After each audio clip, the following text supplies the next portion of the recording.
2026. Détroit d'Ormuz, vers un blocage prolongé? 1. Contexte. De quoi on parle? Impasse totale dans les négociations entre les États-Unis et l'Iran.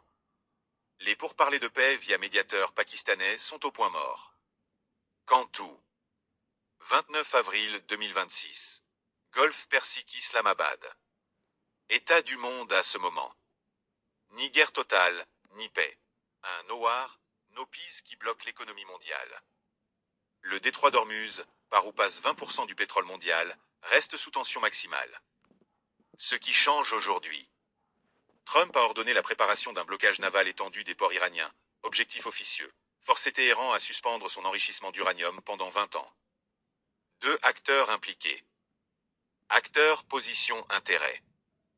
Trump, USA blocage naval, renforcer forcer l'Iran à négocier sans paraître faible. Prépare une victoire unilatérale annoncée. Iran menace de tactique surprise, faire monter les enchères. Brûler des navires américains pour dissuader. Émirats arabes unis quitte l'OPEC plus se protège du chaos. Signe de fragmentation de l'alliance pétrolière. Pakistan, impasse, n'arrive plus à faire dialoguer les deux camps.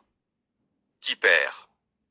Les civils iraniens, les consommateurs mondiaux, l'OPEC+. Qui gagne?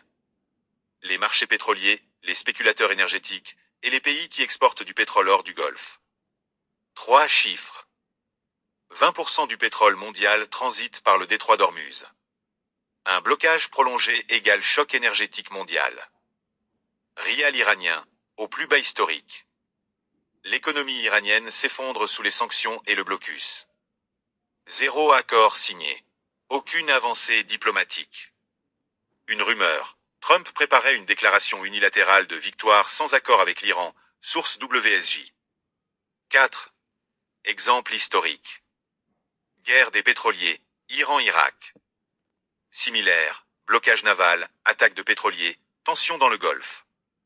Les deux camps s'épuisent sans vainqueur clair. Différence. Aujourd'hui, la présence militaire américaine est massive et directe. Ce qu'on apprend, les blocages navals prolongés ne font pas plier l'Iran. Ils radicalisent le régime et poussent l'IRGC à des actions déstabilisatrices. Sortie de l'OPEC+. Similaire. Qatar avait quitté l'OPEC pour préserver sa liberté énergétique. Les Émirats font de même aujourd'hui. Différence. Les Émirats quittent en pleine guerre régionale, signal fort que l'alliance pétrolière est morte. Ce qu'on apprend, l'OPEC+ n'existe plus comme force unie. Chaque pays pétrolier joue désormais sa propre carte. 5. Scénario possible. Scénario 1. Blocus prolongé plus victoire unilatérale de Trump. Trump annonce que l'Iran est neutralisé sans accord formel. Blocus naval maintenu.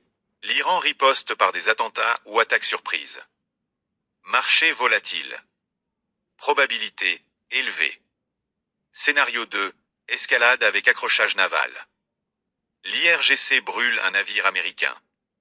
Les USA frappent des côtes iraniennes. Guerre ouverte et claire. Probabilité moyenne. Scénario 3. Reprise soudaine des négociations. Un médiateur débloque la situation. L'Iran accepte un gel temporaire de son enrichissement contre allègement du blocus. Probabilité faible. Le plus probable selon WGS.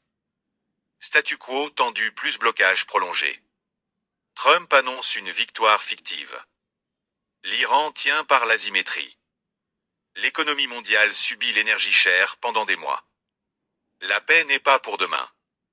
Le détroit d'Ormuz égale 20% du pétrole mondial. Bloqué égale récession. Trump veut une victoire sans signer d'accord, un coup politique risqué. L'Iran ne plie pas, le rial est au plus bas mais l'IRGC menace. Les Émirats quittent l'OPEC+, l'alliance pétrolière explose en pleine crise.